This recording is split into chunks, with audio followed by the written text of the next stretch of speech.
All right, the hump is the spot. By the way, the 1,000th career game coached by John Calipari. Wow. Cats and dogs. Hey, shooter, you go to the calf and eat. Fish and I are going to eat here and watch a little hoops. We'll see you at halftime.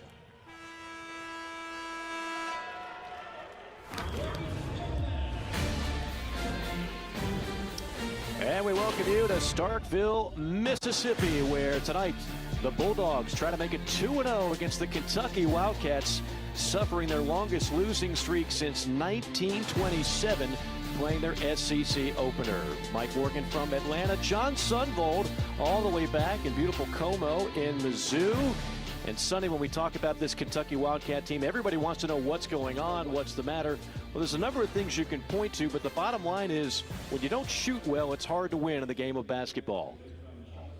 You know, maybe they're thinking that this is a fresh start. Remember, they've won 49 of these titles in the SEC, so maybe that will jumpstart them a little bit. But when you look at their offensive numbers for this Wildcat team, it's disastrous, right? They don't shoot well. They don't score it. They don't score from the inside, outside. They turn it over too many times. It puts so much pressure on your defense, and if you do that, it's going to be tough to win ball games. Meanwhile, for the Mississippi State Bulldogs, they now are playing some really good basketball. They're healthy, and when you take a look at the numbers and what they have in the backcourt, they might have the best backcourt in the Southeastern Conference. Yeah, two super sophomores. It's that jump again that Ben Howland always has from freshmen to sophomores. These guys, they played minutes last year. This is a special tandem, and they're just kind of getting used to each other playing. Both over 18 points a game. Iverson Molinar, DJ Stewart Jr. They shoot it well. They handle it well.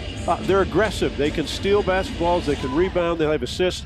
This is a group, this leadership will continue to get better. Special to watch. They have size on the inside. Molinar and Stewart again. Two electric guards that Mississippi State has. They're shooting a combined 50% from downtown. Numbers that no doubt Kentucky would be envious of. And again, when Kentucky puts together this kind of losing streak, and when they're off to their worst start since Calvin Coolidge was president, obviously this has become national news. But Sonny, the key point is this: it's conference play. You know, you can take all these stats for Kentucky, and you could just do this right now. It doesn't matter. They're 0-0 in the SEC, and they got a chance to pick up a big road win. Well, if you look, Mike, at any social media from the players, some that have stayed on, or Cal or any of the Kentucky, it is about being a fresh start. It's about their time of year. And when I talked to Ben Howland yesterday, he said, hey, this is a wildcat coming in. These guys he knows will be at their best. He knows that the Mississippi State Bulldog team is going to have to rebound. They're going to have to defend because he knows Coach Cal will get this group going sooner or later. Ben Howland just doesn't want it to be tonight. There is some breaking news for the Kentucky Wildcats. We were told moments before airtime that one of their star freshmen and their third leading scorer, Terrence Clarke, will be out of this game. He suffered that ankle injury in the North Carolina game, tried to come back, but he's got a boot on his foot, so he is not going to be available to play. So we could see some of the local product that a lot of the fans have been waiting on. Dante Allen, the redshirt freshman, maybe this is a chance for him to break out. You know, when you take away a guy that, as Clarke is, averages near 11 points a ball game, again, that's on the offensive side and where they struggle. Those are big numbers to a team that struggles scoring the basketball. But when you mention Allen, I think all the Big Blue Nation wants to see him play. They want to see him shoot it. He had huge numbers in high school. Everybody's talking about this is the guy that can get them going. We'll see what happens tonight. What I would think of a guy like Brandon Boston, who's a terrific free throw shooter that has not shot the ball well from outside. Be aggressive and attack. Maybe get to the free throw line. Find some easy baskets. The tough part is their schedule's been hard, and it's not easier tonight. Ben Howland's team is terrific defensively. They rebound. They don't allow second shots. And in the hump, they will play better, and they're coming off their best game with their win on the road at Georgia. You look at Brandon Boston, that certainly will be a guy who will have to elevate his play tonight. So too will Olivier Sarr. High expectations for the big man, the transfer out of Wake Forest. Last two ball games, 0 field goals for Sarr. Sonny, that's just unheard of for that kind of player, and Kentucky would certainly like to get him going. Well, it's shocking, Mike, when he doesn't get a field goal. And what happens when you lose some of your confidence, you lose your aggressiveness. And obviously in practice, they're trying to get his aggressiveness and confidence back. He did miss the shot that would have given him the lead late against Louisville. Does that bring him down? Maybe when you transfer to a place like Kentucky, there's a lot of pressure, a lot of thoughts. But if they can loosen him up, Sarr can be one of those guys that should get him 14 to 16 points every ball game. Tip is scrambled and eventually 1-4 for the home team Bulldogs. Mississippi State and Kentucky are underway. This is the one team that has never beaten Coach Cal since he got to Lexington. 14-0 are the Wildcats under Cal against Mississippi State. And the Bulldogs right off with a 3 off the mark. Man-to-man defensively for Kentucky, they'll want to get rebounds and maybe push, see if they can find some early looks before the Bulldogs can set up defensively. Mintz has been the good one the last 3 ball games. Here is Sarr, who we just talked about. And Sarr going to work early, but left it short. He's going up against one of the top shot blockers in the league, and Abdul Adu. Adu's so good defensively, and that's not the shot Sarr needs to try to get early, especially. If he's getting his confidence going, find one that is a better attempt against maybe not Adu, who's a great shot blocker. Meanwhile, Adu takes it right at Sarr and gets the first basket of the game. Adu does all the tough things for this Mississippi State team. He's a leader vocally. Obviously, in his age, he's been around a while. But not only leads in shot blocking and rebounding, but he vocally does things, all the dirty work. He's the tough guy, the blue-collar guy that they rely on. Mintz with 7 to shoot. On the handoff from Sarr. Stop and pop from 15. No good. And flying in for the rebound and drawing the foul was Iverson Molinar. Not only are the guards good for Mississippi State, Sonny, but they're big, which helps on those rebounds. Yeah, they're big and they're solid. They love to rebound. You know, 6'6" and 6'3". Molinar 6'3", DJ Stewart 6'6". They're an aggressive tandem. They will attack you offensively, but they'll do the same defensively. They will come at you, and again, it's early in this season and their career playing together. They played minutes last year, but not starting like they are this season. You see the Farm-Rich starting lineup for Mississippi State. Tolu Smith, another big body down low to go along with those 3 guards, Johnson, Molinar, and Stewart. Shot clock was down to 4, and then an offensive foul that'll go against Stewart. You know, we've noticed Ben Howland, especially Mississippi State, he likes big guys. He likes to have big lineups. Doesn't mind pushing the ball, doesn't mind tempo. He's had guards that can score, obviously with a Witherspoon, but he likes big bodies inside that can defend, block shots, rebound, and that allows them to get out and run. And much like we're used to seeing with Kentucky, they lost a ton of production from last year. Sarr steps on the baseline out of bounds. Mississippi State lost its top 4 scorers from last year, but you wouldn't know it with the way they played thus far. You know, I asked Ben Howland yesterday, I said, is it refreshing, not that you like losing great players, but is it refreshing with a new group, though they were here? And his comment was basically, it's just different. We have new voices, new leadership, maybe a different style because talents are different than the guys who left. Strong take to the basket by Tolu Smith. Tolu Smith, the transfer from Western Kentucky, and that wasn't hard to find.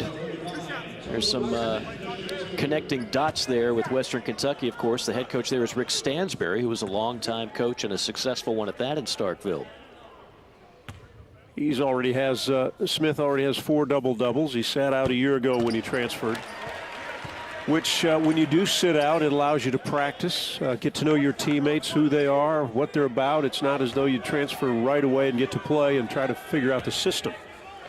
Tolu steps in this year, and he has made terrific strides, and he's a force to be reckoned with. As you mentioned, Mike, 6'10", about 245 pounds.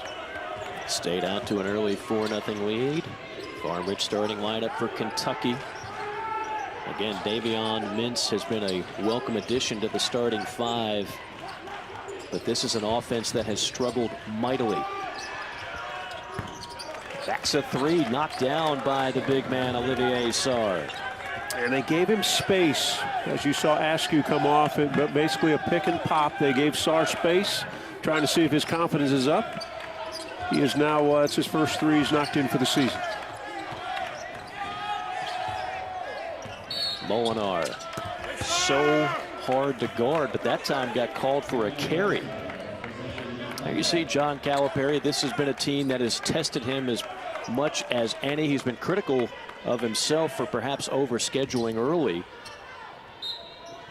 The usual draft picks every year. There'll probably be a couple off of this team as well, but that's not going to make any of Big Blue Nation feel any better. They just know the team has lost 6 in a row, and they're off to their worst start in nearly a century.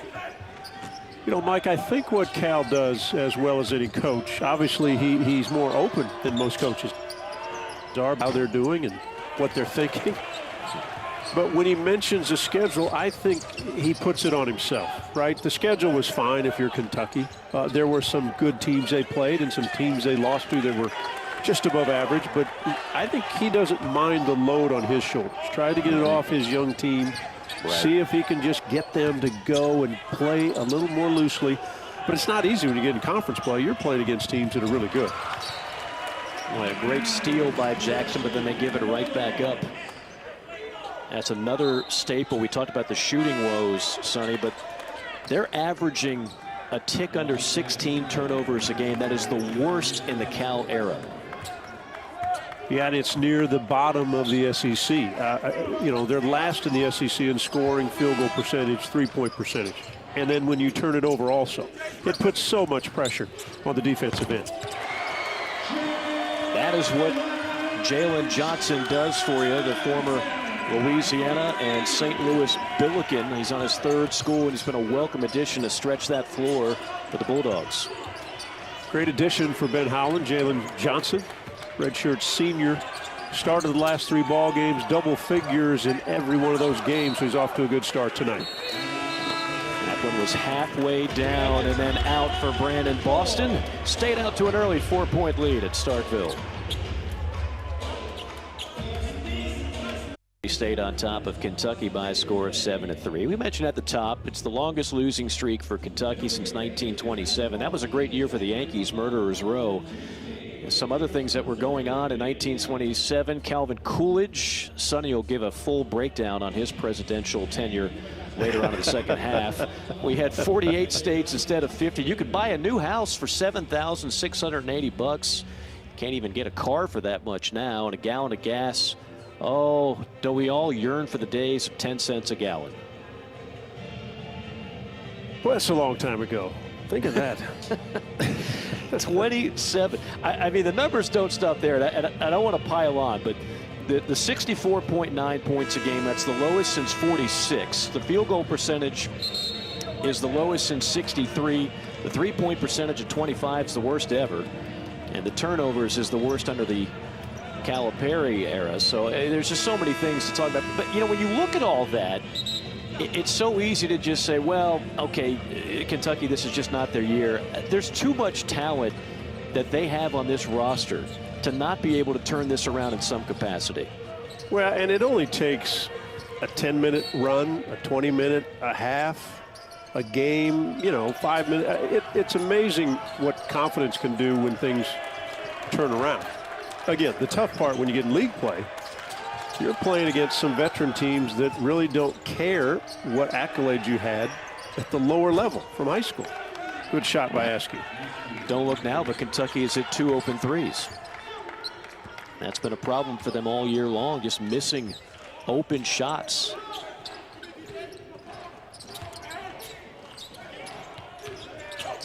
Stewart.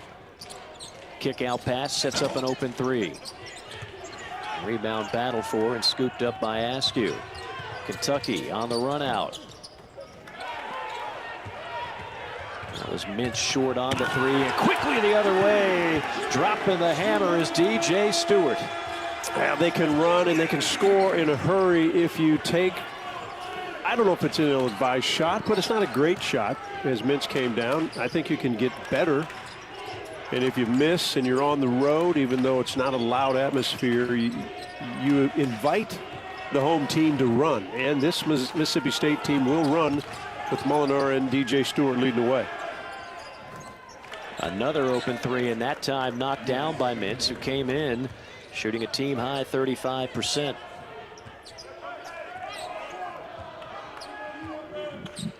Tie ball game, 6 minutes into the action at the hump.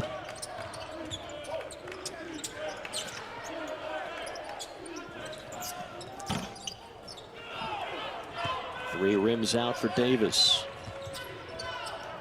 Again, no Terrence Clarke today for Kentucky. We can tell you Cameron Fletcher did make the trip. And there's the baseline jumper by Askew, and Kentucky takes its first lead. Yeah, another good bucket by Askew. Tough shot. Boston Jr. has been the quiet one so far on the offensive end, but again, the Bulldogs are going to cover him up every chance they can. Strong take to the basket. Shot no. Follow no. Blocked from behind, but a whistle.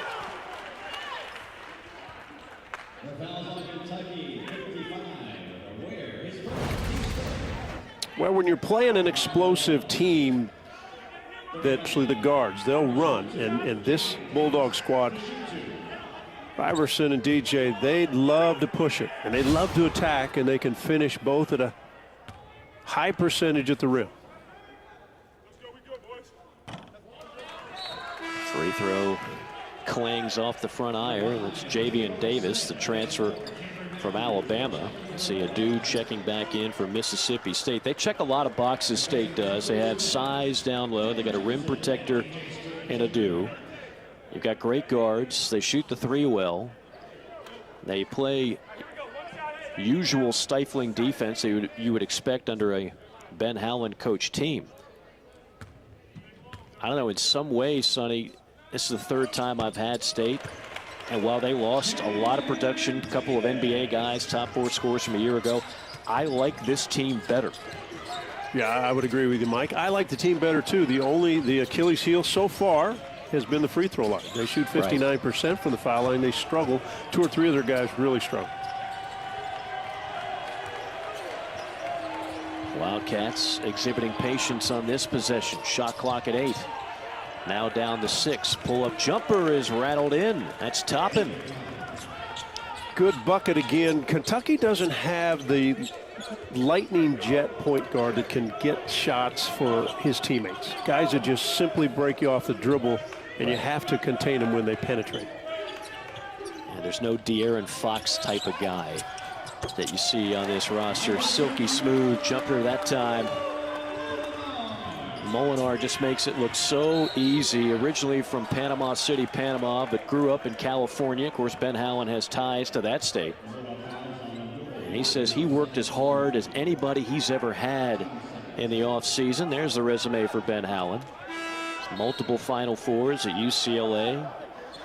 He was hired by Mississippi State during that incredible wave of hires that really took the SEC from kind of a low point to one of its high points. You know, when you hire guys like Rick Barnes and you hire Ben Howland and Bruce Pearl, and all of a sudden it went from a league that's getting 3-4 bids a year to 7, sometimes even 8, as we saw a few years ago. Well, all those guys knew how to win where they were before. They know how to recruit the level they want to get, not only get to the NCAA tournament, but to win games, to get to Sweet 16s and Elite 8s and Final Fours. All of them have been there. And Ben Howland, who was impressive way back when he was at Pittsburgh, going to Sweet 16 a couple times. Nice running tap in. That's Tolu Smith. Wow, in traffic, hanging and firing was Brandon Boston. That's what he brings you, elite athleticism. And I like the play, instead of settling for the jump shot. Now, he made a difficult shot. But what I'd like to see Brandon Boston do better is continue to do that and to get more contact. He's a terrific free throw shooter. So get some easy points, get some points in the lane. Don't rely on the jump shot that, as of so far, has yet to fall. He's not shot the ball very well from outside, only 16% beyond the 3. Boston, the highlight of that #1 ranked recruiting class. That's just a hustle point right there by Mississippi State, causing the steal, and then Davis there for the bucket. Mike, you mentioned it before that this Mississippi State team is a physical squad. They've got big bodies. They've got quick bodies. They will like to bang entire game.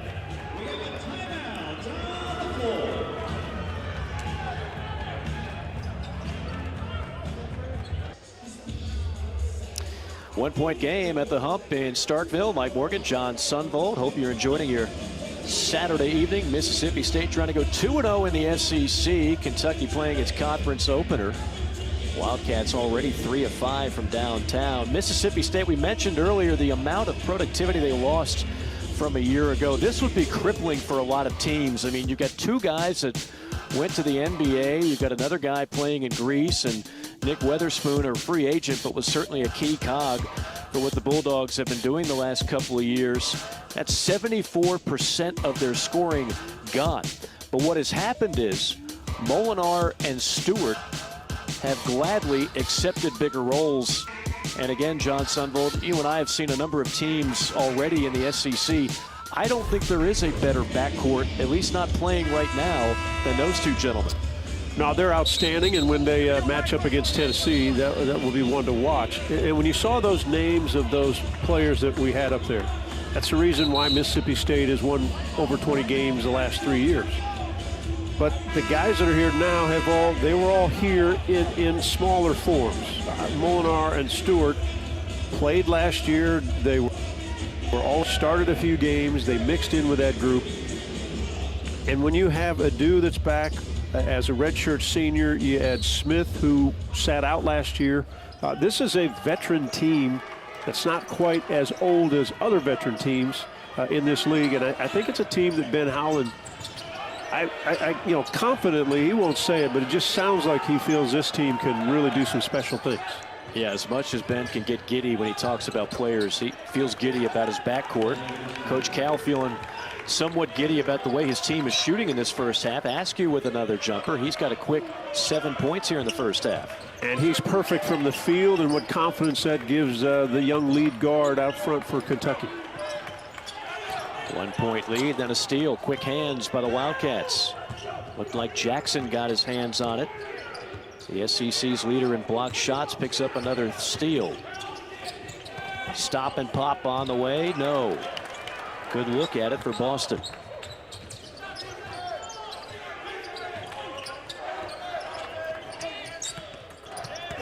Inside, Smith in the trees, had that one blocked. Looked like Sarr might have got a piece of it. Loose ball, a scramble, and I thought they were going to call jump ball. I couldn't hear, Sonny. Did they call a foul? They called timeout. Well, there you go. We'll find out when we get back. 9:49 to go. Kentucky up by a point, 17-16. Kentucky coming in trying to snap a 6-game losing streak. And Mississippi State fresh off a blowout victory on the road against the Georgia Bulldogs. There you see the numbers on Isaiah Jackson. You know, he's one of those guys, he doesn't have to score a single point to help you win games. #1 in blocks, 7th in rebounding. You already seen the quick hands, couple of steals in this first half. He has done his job. He needs other guys, and Coach Cal needs some other guys to elevate their play. Yeah, the only thing Jackson struggled with last few ball games is his foul trouble. Yeah. But if you ask to say, okay, give me one stereotypical thing about Cal's teams at Kentucky. I already mentioned Ben Howland likes big guys. Cal always has long guys, right? Guys with great length. And we just saw that last possession when the Bulldogs went inside. It was Jackson at 6'10" in his length and Sarr at 7 feet in his length. The shot didn't get to the rim. And that's been what Kentucky has always been good at on the defensive end. We can count on usually Kentucky being good defensively and one of the better rebounding teams in the league. They don't shoot the three well, but they don't shoot it often, so they don't rely on it, which this year is a good thing. Askew, nice move in the lane, just popped out. And then one. Isaiah Jackson, who we were just praising, comes up with the rebound, the hoop and the harm. And what helps offensive rebounders is when you know your guards are going to be aggressive and try to score. Askew hit his first three. This one looked like it was halfway down, but he gets the ball. inside the lane, and defense has to help out, which allows your rebounders angles to attack and get offensive boards. I think part of what, watching Kentucky in all the games that we've seen so far, there's been a hesitancy of making a play. And that's normal for young guys, but if you're good enough, just make the play. Great tip in there. Now it is going right for Kentucky. That's Toppin, who did not get boxed out, just slithered in. And Kentucky has its largest lead. Matchup zone defense, got to keep their hands up. Bulldogs have a few shooters outside, one right out front. That's the freshman Davon Smith misfiring on the tray. Under 9 minutes to go, Kentucky up 5 with the basketball.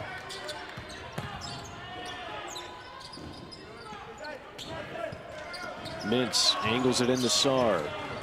Bellied up by Adu. Kick out pass, baseline jumper. And Adu grabs the carom from Mississippi State. Always looking to run the Bulldogs. Smith rejected by Sarr.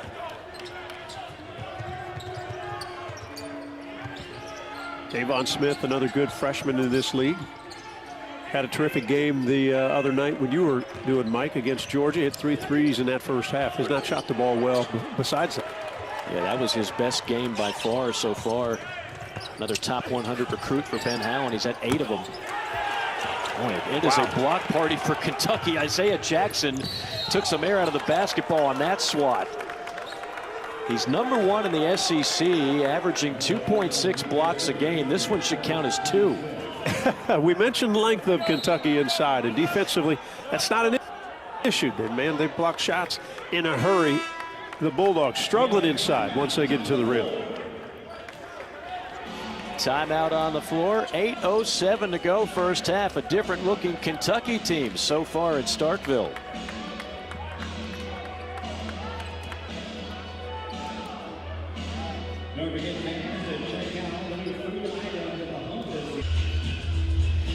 Kentucky on top by 5 on a 6-0 run, thanks in large part to that man, the enforcer, Isaiah Jackson.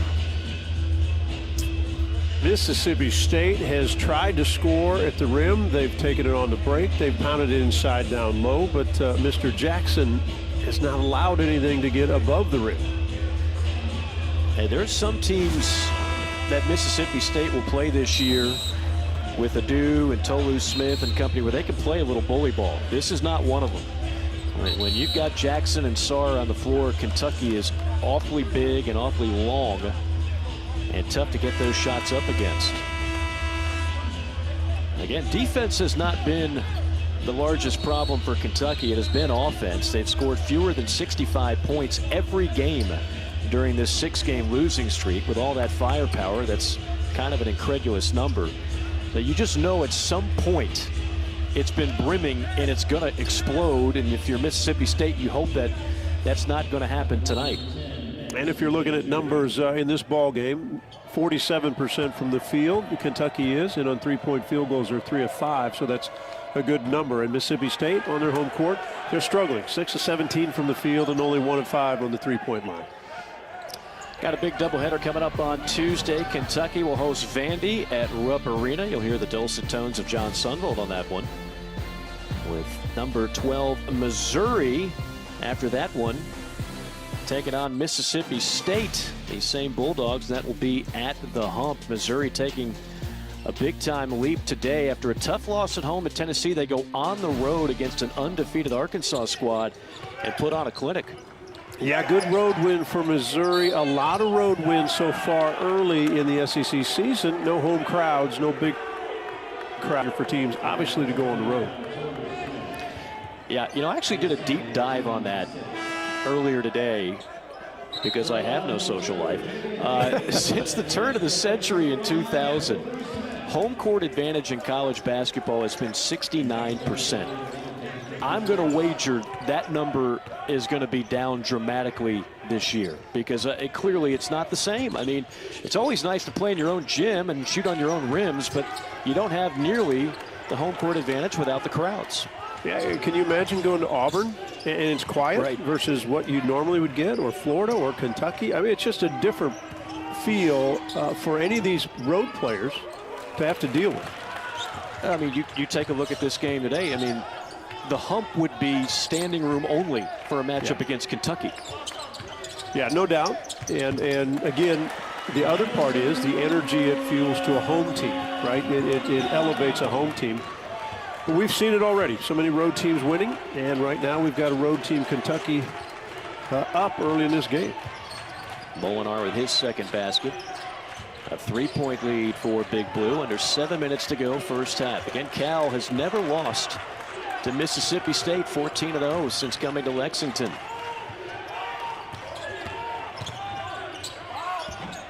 Stop and pop, and a shot off the mark by Toppin, but an offensive rebound for the Wildcats. An offensive foul. Aggressive take by Boston, but better defense by State. Yeah, solid defense, but you don't want to allow a second attempt. Offensive rebound by Sarr, and when he kicked it over, I'm thinking Boston because he's good enough. You want to get contact, get to the lane, maybe jump stop, go over the top of somebody. Guys are too quick at this level. They'll get in front of you, draw charges, especially veteran players.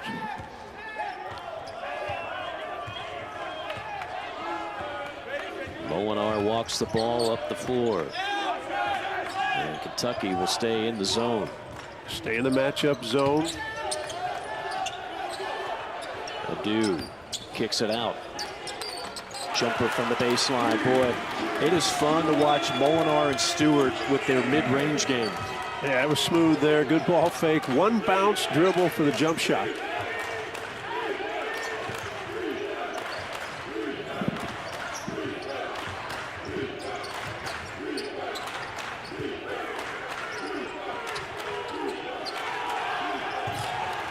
Shot clock at 7 and a steal. Takes it all the way, gliding to the basket is Jalen Johnson.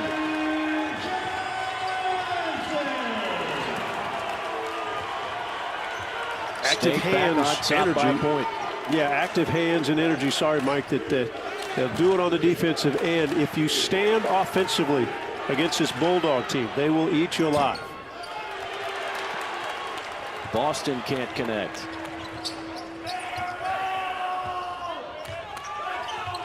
Molinar fading and firing, pops out, offensive rebound, and that's blocked. Another block for Kentucky. 5 blocks in the first half for Big Blue. And a block foul on Mississippi State.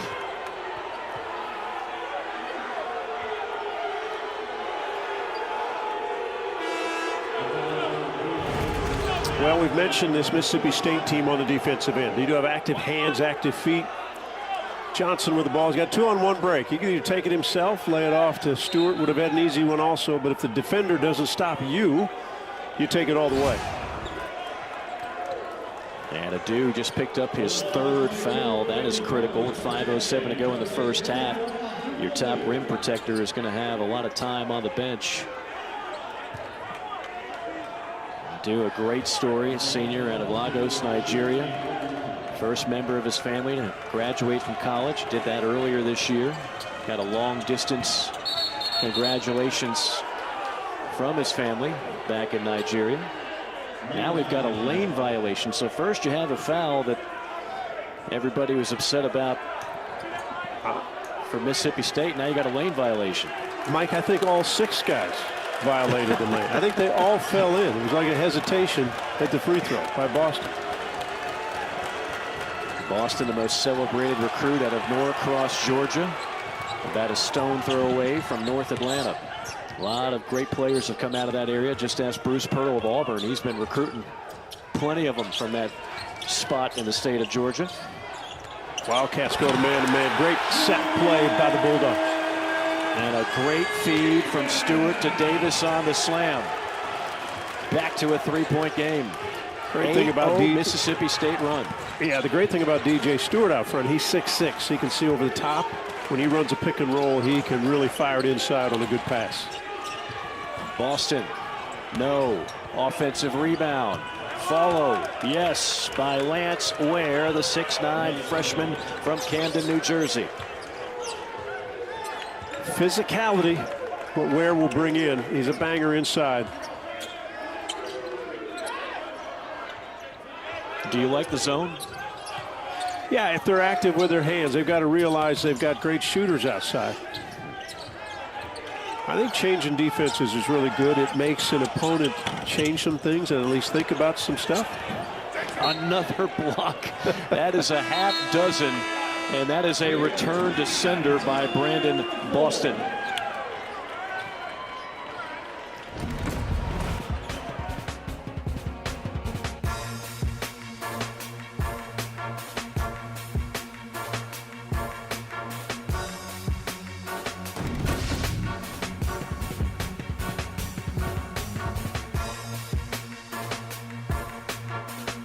Welcome in. Dorian Fish going to be with you on the SEC Halftime Report. The latest on Steve Sarkisian moving on to Texas, but not just yet.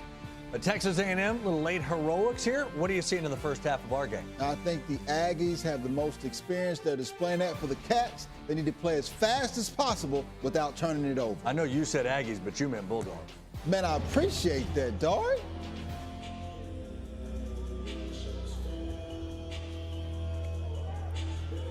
Guys, thank you much. Yeah, Texas A&M pulling off a nail-biter against the Auburn Tigers. So now Auburn 0-2 in league play.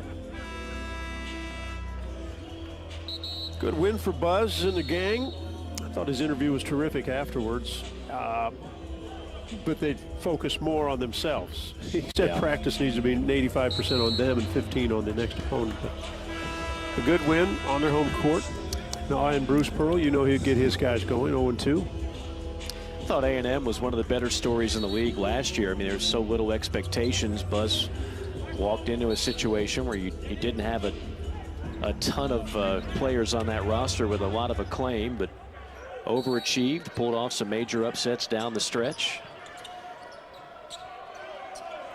Yeah, I don't think they'll catch. I don't think they'll catch guys off guard this year, right? About I don't think style so of play and how they'll do things, and I think teams will be kind of ready for them. 3 ball from the corner. Good look, but a miss, and there's the follow. And that is Quentin Post, all 7 feet, 240 pounds of him, out of Amsterdam.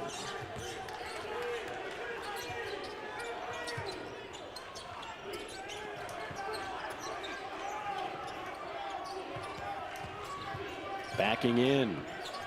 Solid defense. And then a bump foul up top by Davis. You know, Davis did such a good job staying down on all the pump fakes, and then they swing it over and he stumps out and bumps somebody.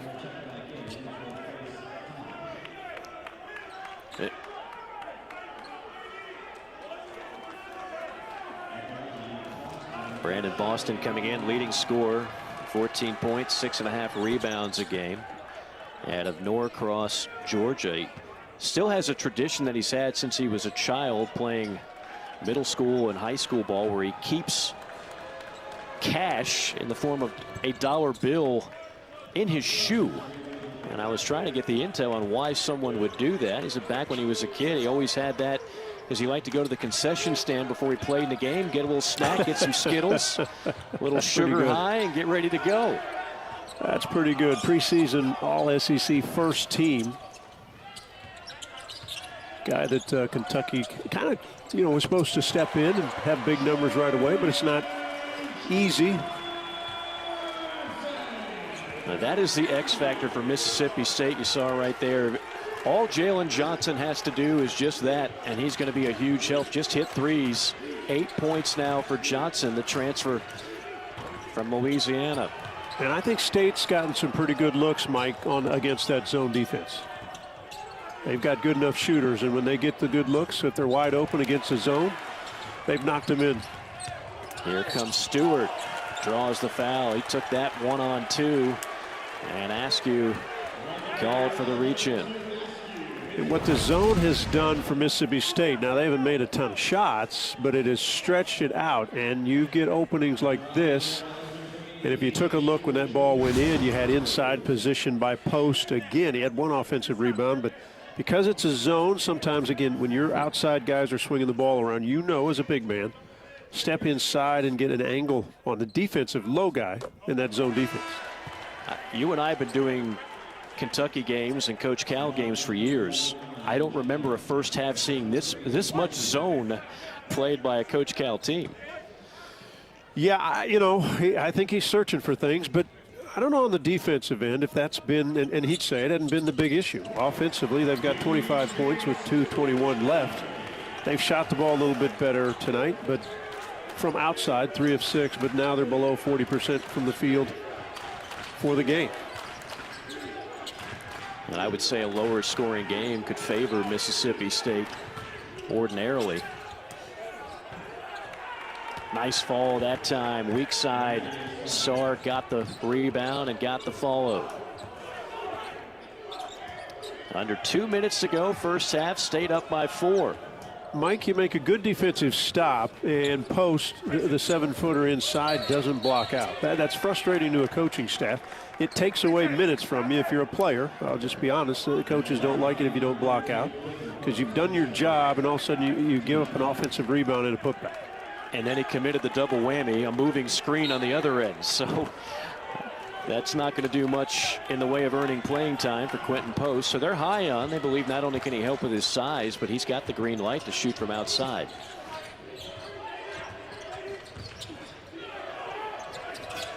Wide open three, and it's buried by Dante Allen out of Pendleton County. Mr. Basketball, the fans have wanted to see more of him. They got to see him hit a 3 right there. Cal said he's going to get his chance. Now it's his turn to shine. Knocks in the long one. A lot of contact, no whistle, and the ball out of bounds to Mississippi State. Scouting report would say you've got to get on Allen and not allow him the open look. Lack of communication from the backside might get his confidence going. And Mississippi State responds, back up by 3. Stewart, you don't want him to get heated up.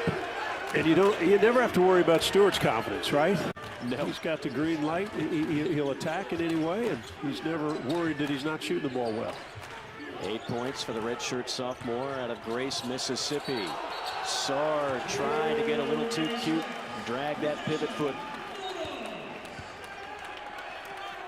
Now it's just hard to see Sarr struggle the way he has. You're talking about a guy who was 3rd team All-ACC last year at Wake Forest. Last 2 games, 0 field goals. He does have a couple of buckets so far tonight, but they really need him to play at the same level you saw him play at Wake Forest. Stewart drive and dish. Great job protecting the rim by Kentucky.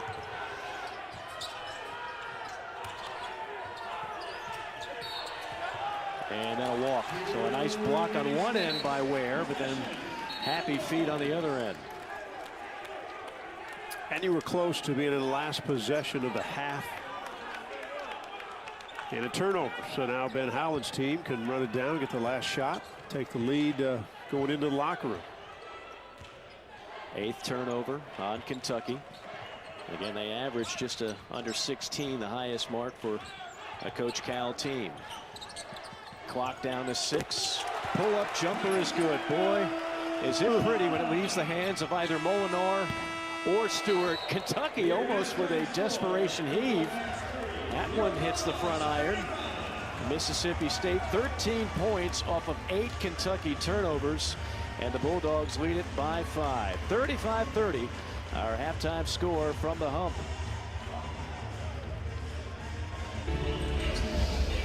Welcome back to the Hump in Starkville, Mississippi. Good half as we envisioned it would be. Mississippi State leading Kentucky 35-30 as we welcome you across the globe. Mike Morgan here in Atlanta, John Sunbold at Mizzou. And John, when you talk about Mississippi State, you talk about that terrific backcourt. As good as advertised. DJ Stewart had 8 points. And I thought for Kentucky, I thought Askew had a pretty solid first half on that offensive end. He had 3 buckets for 7 points. But you've also got to defend one of the best on-ball offensive players in the SEC, Iverson Molinar, who hits that one at the end of the half to give the 35-30 lead. And you can tell by the stats, pretty even. Surprisingly, the free throw line did not go well for Kentucky. 2 of 6 when you're on the road. You've got to do better than that. And the points off the turnovers, It's been a key issue all year long for Kentucky. Mississippi State, they've got active hands on their home court. They got out, they ran the ball, they finished it at the rim. And a surprising number for Kentucky as well, 4 3-pointers in the first half. That's what they average per game coming into this contest. That's near dead last in the country. A low-scoring half overall. We'll see what the second half has in store. Kentucky playing its first conference game, trying to snap a somewhat historic 6-game losing streak. Mississippi State looking for a 2-0 start in league play. Loose ball picked up by Kentucky. It's Boston. Boston step back baseline jumper rattles off. Boston with only 4 points in the first half as Kentucky continues to be in search of a go-to guy. Askew led the way with 7. You know, Boston now 1 of 8 from the field. Tough night against he's going against good defenders. Yeah, I mean, Boston's one of those young men. If we had a, there's another pretty looking shot. They're so good in the mid-range. Molinar and Stewart, for those that think the game has become too much about threes and dunks, watch those 2 young men play the game. Yeah, they've got a great mid-range game, and they can. The great thing about both players, they can take 1 bounce and shoot it, 2 bounces, or they can go to the rim. I mean, they have a game that is tough to defend. Pull up from 15, off the back iron for Mintz, and a shaky start in the first 90 seconds for Kentucky, down by 7. It's the largest lead now for the Bulldogs.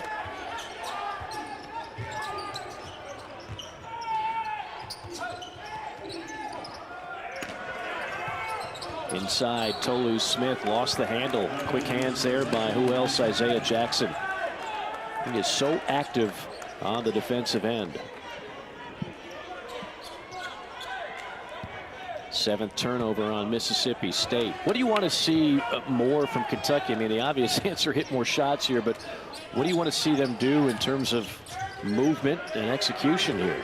Well, I still think it's a team that in the half-court set, because they don't have someone that's so quick off the bounce that can beat guys, it doesn't free up shooters, so you're almost going to have to create it from your defense, your offense, and push. But if you're in a half-court set, Sarr's got to stay at home in the block. If he's going to be in the block, don't get moved off. So now you're 10 feet from the hoop or 8 feet. Get your position so that if they throw it to you, make a quick move. They've got guys who can offensive rebound and put pressure if they get to that area, because now from inside, then it could open up guys like Askew, who looks like he's shooting the ball better tonight. Mintz is a good shooter. But because of the lack of the speed of a one-dribble guy, a one-on-one kind of guy, they just don't free up other open shooters. If you're joining us late, Terrence Clarke unable to play today. He's got that boot back on the foot and the ankle injury he suffered against North Carolina. So Kentucky playing shorthanded. There's a steal into the hands of Boston.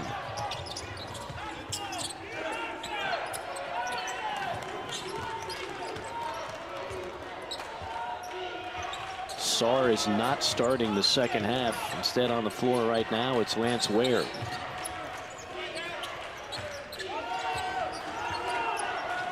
Shot clock down to 8 for the Wildcats. It's a circus shot. Not sure exactly if that was the look they were planning on. Yeah, it's degree of difficulty. So tough. Good active hands there again. Jackson again sets up an easy basket for Kentucky. It's Mintz gliding through, and the lead is cut to 4. And Ben Howland can't be happy because his team's had opportunities to stretch this lead.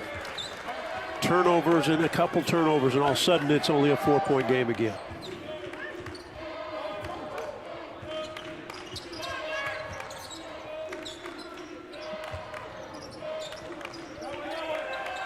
Molinar guarded by Askew. 8 to shoot. Molinar going one-on-one, and Askew stole it away. Ahead to Mintz, 3-on-1, and Kentucky finishes. It's Boston on the bucket. Kentucky's defense leading a comeback here, and it's down to a 2-point game. Well, we knew we'd have a quick timeout if you can't handle the ball on the offensive end. And Kentucky defensively, active feet, active hands. We worried about them offensively, but this is how you get back in the game and get energy offensively. Kentucky on a roll, starting on the defensive end.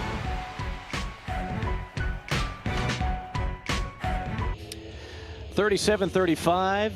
Our score was 16:26 to go from the hump.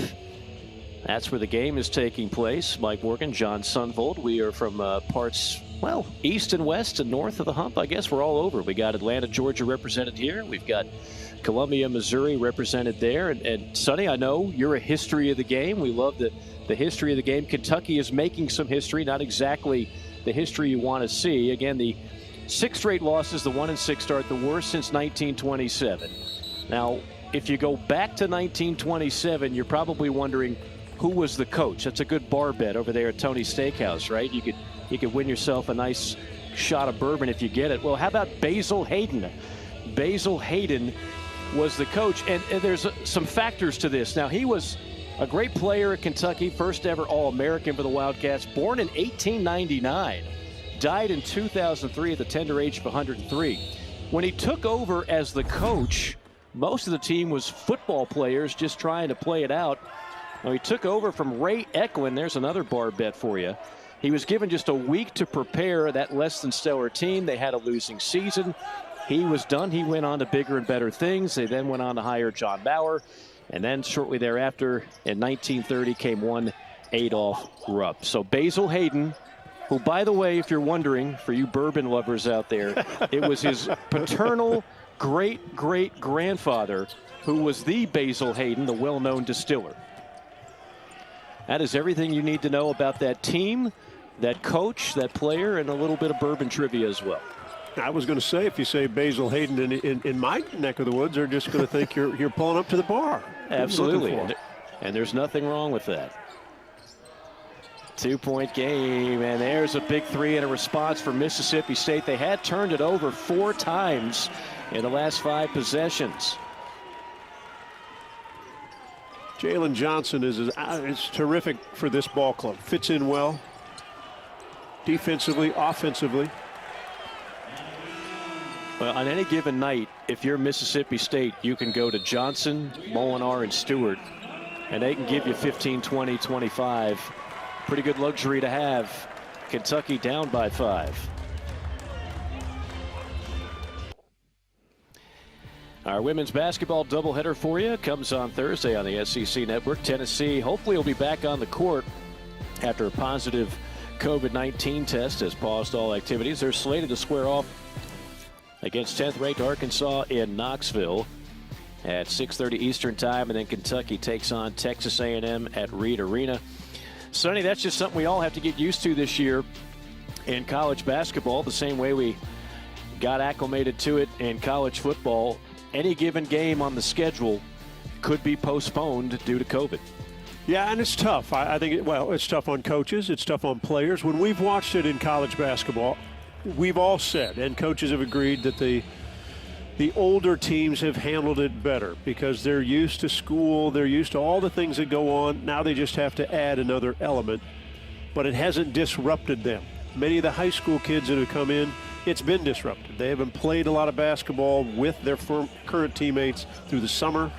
Some of these teams, well, we finally got to see South Carolina play this afternoon. It's been a long time before we've seen Frank's team, and that's a team we don't even get to talk about. We don't even know them yet, but we think they'll be a good team because it's a veteran squad. That was their first game in nearly a month. Nearly 4 weeks of no games in the middle of the season for South Carolina. So you're right, we're still trying to figure out exactly what they're made of. They struggled today against Florida A&M, but I'm with you. I think when they get things going, they could be a dangerous team. Iverson Molinar is already a dangerous player and continues to heat up. He's got 8, and the Mississippi State lead is 7. Tough matchup for this Wildcat team with the 3-headed monster out front, Molinar, Johnson, and Stewart. All 3 guys can shoot it. All 3 guys can go off the bounce. Entry pass denied. Askew picked it up. His shot blocked, but he walked beforehand anyway.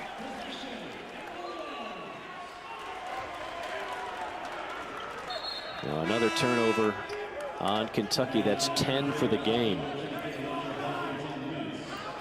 You couldn't be thrown into a bigger role as the lead guy of Kentucky Wildcats, right? Devin Askew comes out a year early. Yeah. And he's handed the reins of Kentucky basketball. And that would be so difficult to try to be able to, at his age, to try to comprehend, understand what a coach wants, what Big Blue Nation expects, all those things. He will be a terrific player in a Kentucky uniform, but it takes time. Well, and what does he have? I mean, he doesn't have a drop-dead shooter on the wing, right? You know, right. He doesn't have a Tyler Hero or a Malik Monk or some of the other guys that we've seen in recent years at Kentucky. He doesn't have a Bam Adebayo down low that can just carve up space and bully people on the opposing teams. I mean, it's not just on Askew. They have just been limited in a number of spots. And no one's going to feel sorry for Kentucky. It's against a #1 recruiting class. No, they're not. But good pass up front. There's Boston on the stuff. Not all #1 recruiting classes are built the same. That's something we've learned over the years, right? And let's go back to COVID. It hurt every group. And again, who has more one-and-done guys or just first-year guys? Every year it's Kentucky. So when they don't get to work together this summer, and then when you have to take a break because of COVID, because of tracing, all those things, it has been tough on a lot of ball clubs, especially younger players. Well, that's one Boston would love to have back, fouling the jump shooter in Stewart. And that's a quote from John Calipari the other day. He says they're fighting, they're defending, they're rebounding. We turn it over too much, working on that, miss a lot of shots. But the biggest thing is our execution on offense has got to get better, and we've got time to continue to work on it. Well, there is time, yes, but now we're in conference play. I mean, these games become magnified. When you go 1-6 out of conference, now you're at a point where your margin for error, if this is still going to be another NCAA tournament team, and they've made it every year but one under Coach Cal, then they're going to have to be one of the top teams in this league, record-wise, to really have a shot with the committee. Yeah, and it's still there. I mean, this is the first game of SEC play. And they've got a chance to win this one. But every coach is going to say, okay, what do we have to do against Kentucky? Transition defense, right? Keep them off the glass. They're very active like they always are. And you've got to just keep guys in front of you and make them make jump shots. Finally, Boston gets another one to go. Now Boston now with 11, and that's what they could use. They were pretty chilly shooting the basketball in the first half. Boston might be the closest thing they have right now to a go-to guy. Davon Smith, talented freshman in from Mississippi State. Adu with an and one. We've been watching Adu for 4 years. I don't know if I've seen that move from him, Sonny. You know, they were enticing him. Good scouting report. Sarr stayed back, enticing Adu to shoot the jump shot. Gave him space, gave him room, and I'm sure the coaching staff for Kentucky says he played it perfectly because the shoulder was lowered. Officials saw it differently underneath, gave him the contact, and he knocked it in off the glass. Abdul Adu in his 107th career start. SEC's active leader in rebounds and block shots gives Mississippi State an 8-point lead. 12.5 minutes to go. It's the largest deficit for Kentucky.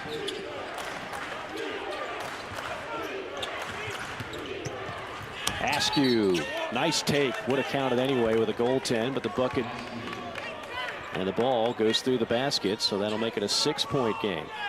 Askew, freshman on freshman. Davon Smith thought he might have help on the backside, did not. Askew turned it up a gear, got it to the bucket.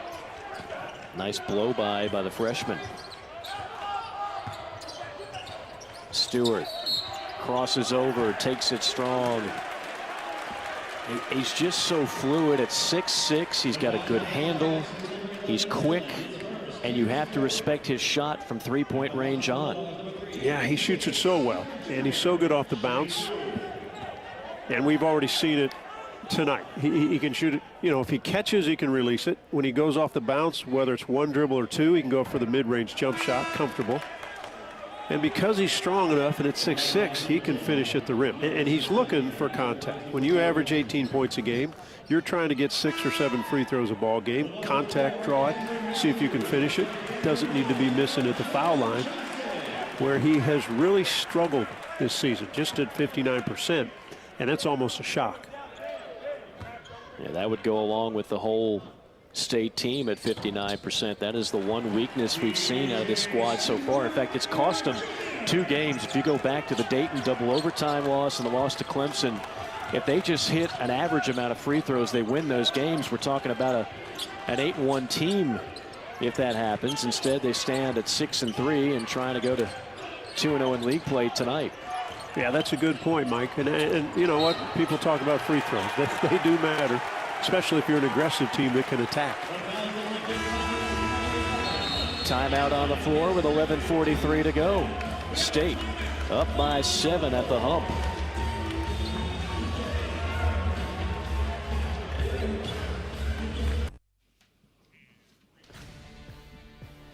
Well, coming up on Tuesday, got a good doubleheader for you. Kentucky hosting Vanderbilt at Rupp Arena. And then number 12, Missouri will battle these same Mississippi State Bulldogs from the hump. More of the Stewart and Molinar show will be ready for that one. And those two have not disappointed. The most dynamic of duos in the backcourt in the SEC this year. Molinar and Stewart. You know, they always talk about, John, that if your best players are your hardest workers, that's a coach's dream, right? That's the formula for success. You're talking about 2 guys in Molinar and Stewart that are tireless workers. In fact, Iverson Molinar, who Ben Howland told us he's never seen a player improve this much from freshman to sophomore year since one Russell Westbrook, who of course he coached at UCLA. He went to California the entire offseason, did 2-a-days, 3-a-days, worked with family, just continued to work on his jump shot. DJ Stewart, who was only a 33% three-point shooter last year, shooting 48% this year. I mean, both those guys continue to work on their game and continue to lead the way. Yeah, and they brought in Davon Smith. Ben Howland thought that Davon Smith might be the guy, like to lead them, and then Stewart would play alongside, Molinar would come in. But as you mentioned, when Iverson Molinar decided that he needs to be the guy, leads the team in points, assists, steals, all of a sudden you've got leadership out front that can do so many things on both ends of the floor. Now you bring the freshman along, Davon Smith, who's an explosive player, who's going to have some ups and downs because he is a freshman. But as you saw him in the Georgia game, he was spectacular and was a big reason that first half went totally Mississippi State's way. Telegraph pass trying to hit Sarr inside. State the other way, and there's the finish by the talented freshman Davon Smith. And a timeout. Coach Cal sees the lead balloon to 9, the largest for the Bulldogs.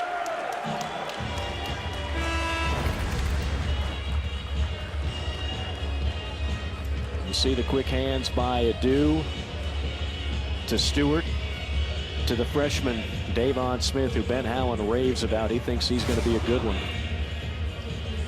A nice complimentary piece to a veteran backcourt.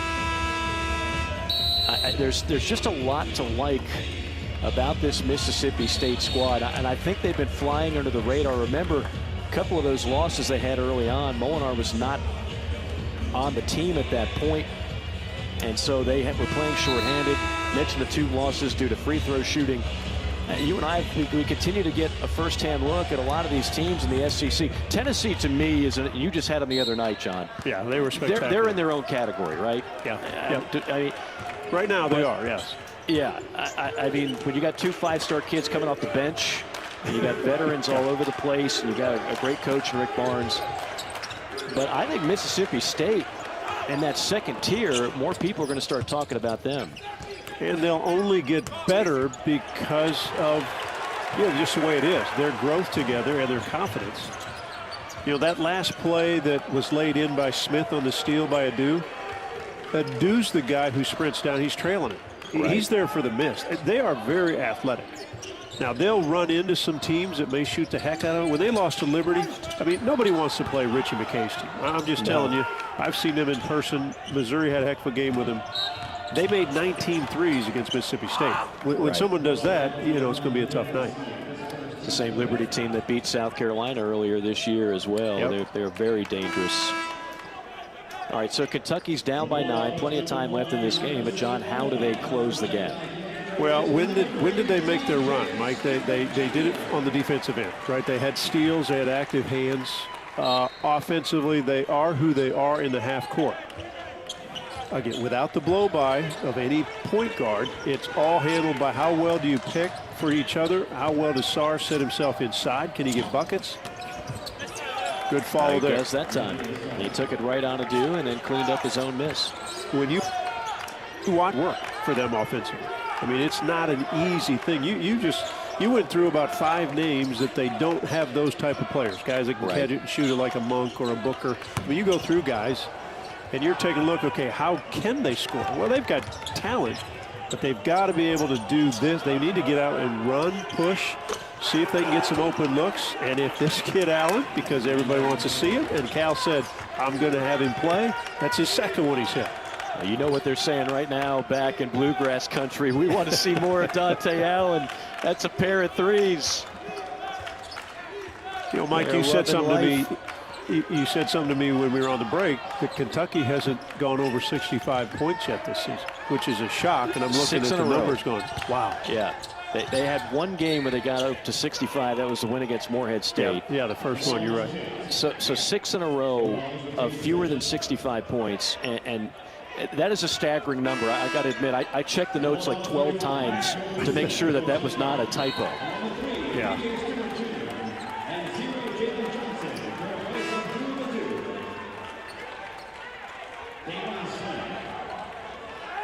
Johnson checks back in for Mississippi State. You know, Ben Howland's got a deep team, too. Guys he can rotate in and out. You mentioned the production of the guard core, and if you include Jalen Johnson, the redshirt transfer. Another guy that scores, so when you've got the ability of a number of bodies that can put points on the board, that's how you stay at the upper echelon of this league. Molinar.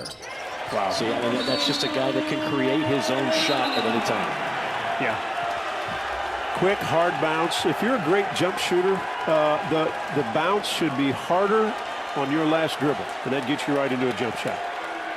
Now, they just teed up Coach Calipari. I think he might have wanted a carry on the dribble by Molinar. And if we can take another look at that last play. As he's saying, when you read his lips, he's got his hand under the ball. Right. Which is very common in college basketball today. And Calipari has just gotten tossed. A second tee. He was arguing for the carry, which we saw one called in the first half. He wanted it here in the second half on that play by Molinar. Got the first tee and just got a second one. And that is frustration that has been boiling over now for 7 consecutive games.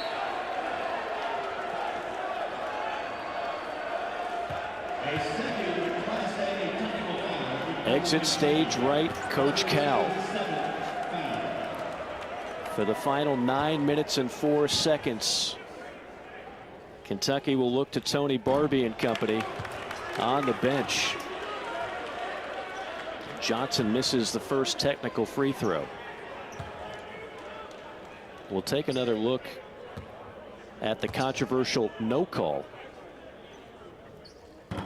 after the free throw to make it 53-46. Watch Molinar. We got 4 free throws. Let's get the extra 2 first.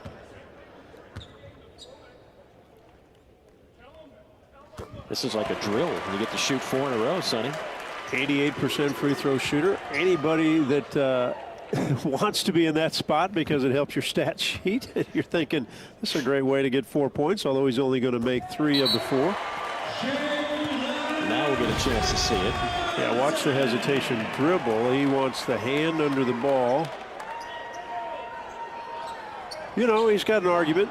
Like I said, it's pretty common in the collegiate game and the NBA game that the hand gets underneath there quite a bit. Yeah. Sometimes it's called, sometimes it's not. Yeah. It's the ultimate judgment call in basketball. I once had a veteran official say, what I look for, did he freeze the defender with the move? Good point. If he does that, I'm blowing the whistle. If he doesn't, I'm letting it go. Speaking of letting it go, Kentucky let another 3 go. The Wildcats uncharacteristically hitting 3s in this game, and that'll cut the lead to 6. I believe that was Allen again. Catch and shoot. They are loving life in Pendleton County, about an hour north of Frankfort.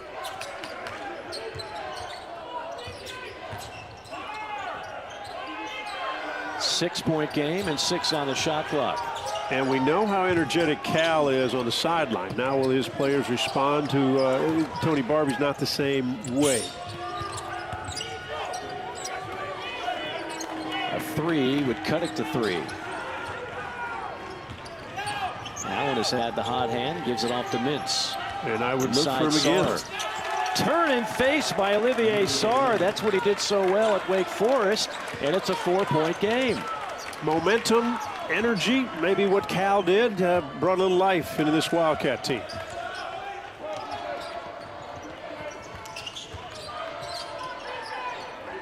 Kentucky trying to snap a 6-game losing streak, and will have to do so without their coach on the sideline. 2 straight possessions, shot clock winding down. And a steal. Leading the way. It's Ware on a 2-hand flush. Timeout, Mississippi State, a 2-point game.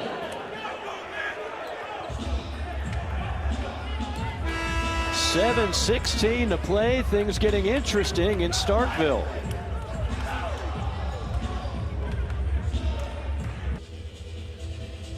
Well, that is one of the assistant coaches for Kentucky drawing up a play right now. It's Bruiser Flint. And you talk about the experience on that bench with Tony Barbie and Bruiser Flint. You're talking about 2 guys who are longtime head coaches. Of course, Tony Barbie, among other places, the Auburn Tigers in the SEC.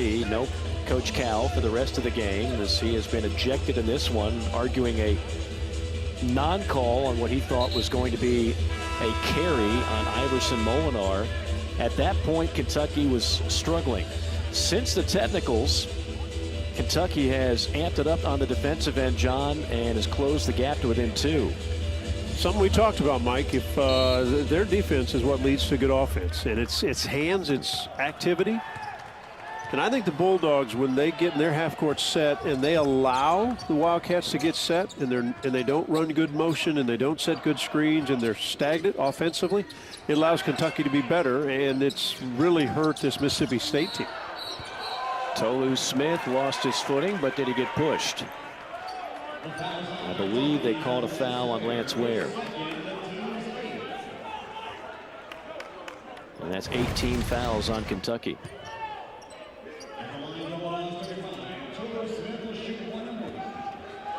That's a tough call. That's I would say it right looked there. like it looked like he just lost his footing. Front end of a 1-and-1 is missed. Sarr on the rebound. Kentucky can tie it with a 2, take the lead with a 3. And Dante had a couple. Please watch him coming off the screens.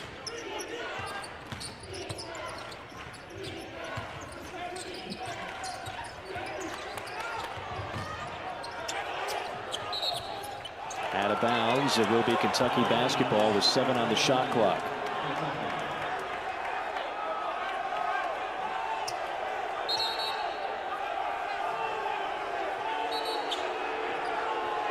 Kentucky has not led this game since 21-20 in the first half. That's their largest lead, 1 point. Shot clock at 5 for Askew. Pulls up on a 3. Off the front iron. Rebound State into the hands of DJ Stewart. Under 6.5 to go from the hump in Starkville. Tolu Smith wheeling and dealing. Missed it.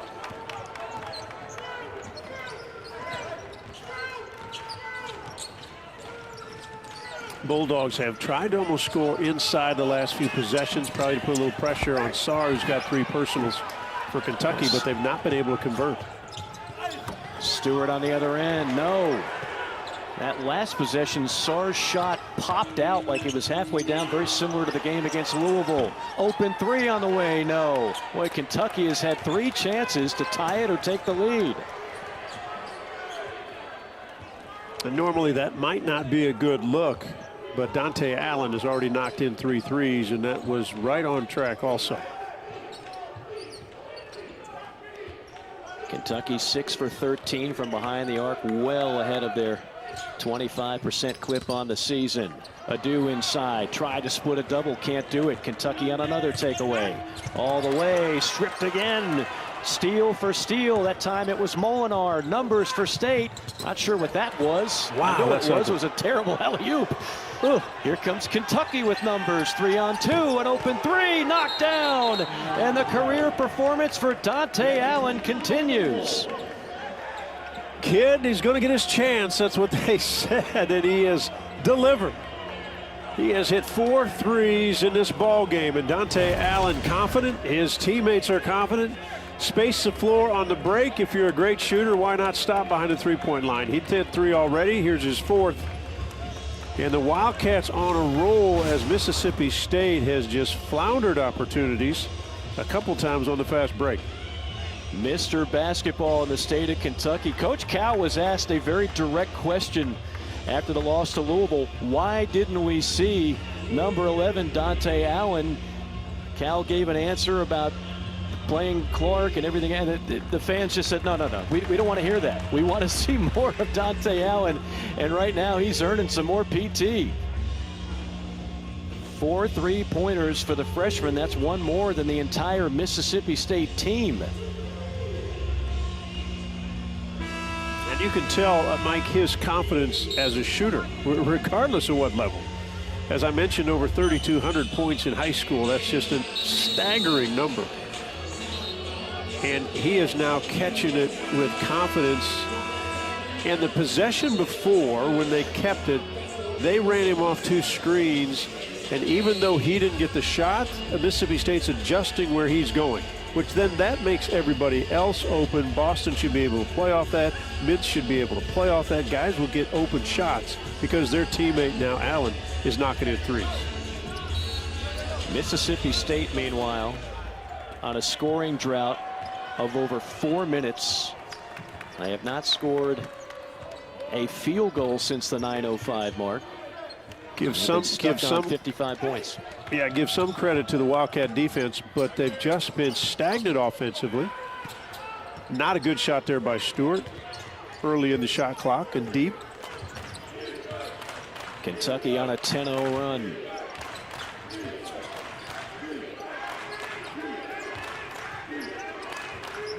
Boston to Mintz. Pick and pop for Allen. Well, Allen's not in. Jackson, I'm not sure if that's the look Kentucky wants.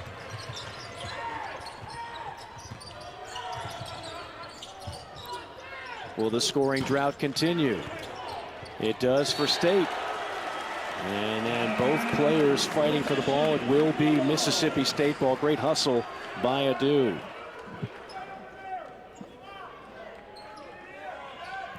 A 1-point game with 4:10 to play. Kentucky's first conference game of the year. State trying to go to 2-0.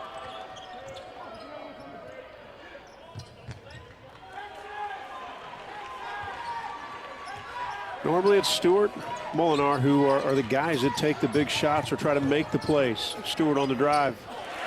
I was going to say Stewart does not miss that often, but there to clean it up is Tolu Smith. State back on top.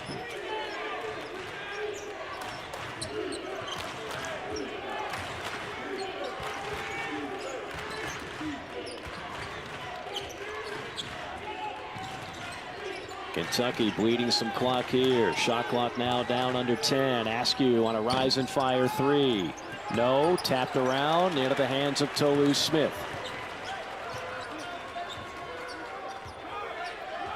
They took Allen out to get him a blow. They've got him at the scorer's table to get him back in. He's the one that has brought this team back, as in Kentucky. Stewart, left-handed, loves to go left, and he's aggressive when he attacks the rim. Askew, 1-on-2, return to sender by Adu. Not a wise move to take it on number 24 in maroon, Abdul Adu, one of the top shot blockers in the SEC. We're coming down to the final moments in Starkville.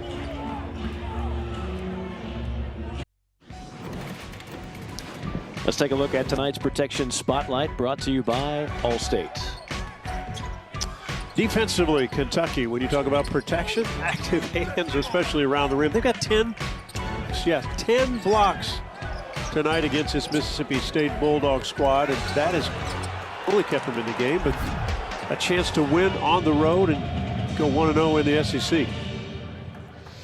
Well, we talked about at the top how big this game is for Kentucky, John. I mean, you lose 6 in a row. You can't get to 65 points. Everybody in Big Blue Nation wondering what's going on with this team. They've got a chance to right a lot of wrongs if they can pull this out. What should we expect from both teams in the final 3 and change?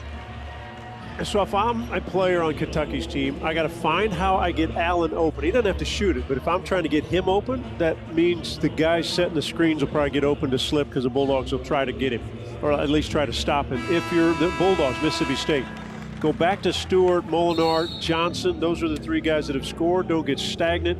Always looking on the inside post. It hasn't been there. They've not finished it inside. Let your outside guys take it off the dribble, see if they can cause some action. Final 3 minutes and 2 seconds. If you're just joining us, John Calipari got ejected, arguing what he thought should have been a carry call. Back-to-back technical fouls. Kentucky's actually outscored Mississippi State 10-5 since the ejection, so a little bit of spark provided by his team, as John mentioned, on the defensive end. Offensively, the story has been Dante Allen with 4 threes. A 1-point game, under 3 to play. State has only scored 2 points in the last 6 minutes and 2 seconds.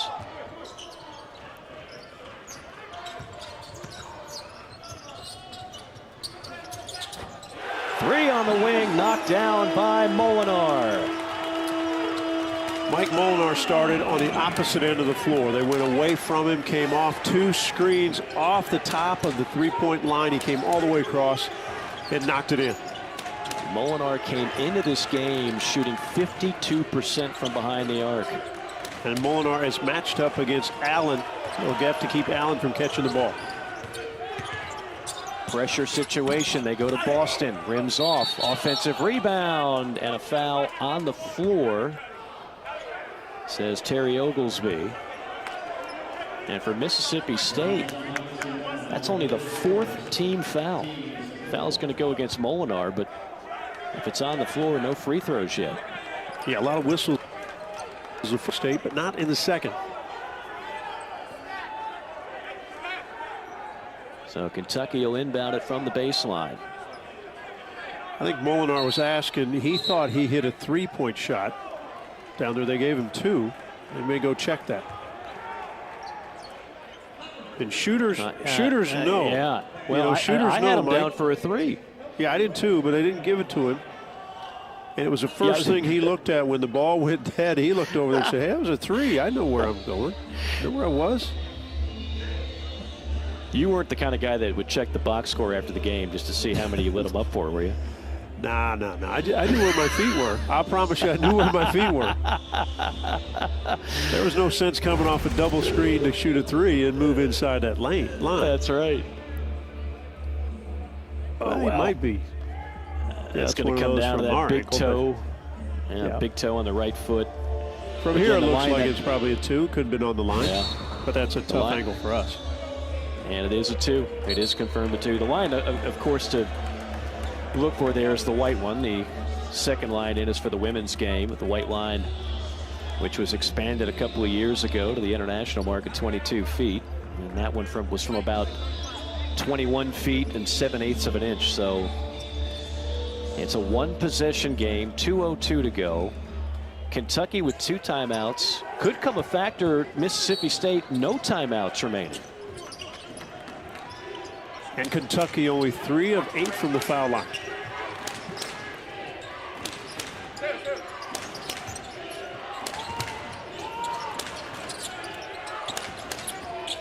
Askew. Now Mintz. Mintz Great with defense. Wow. And then a What a great rejection by defensive Smith. possession. Don't have to hurry. They had a fresh shot clock. Well, okay.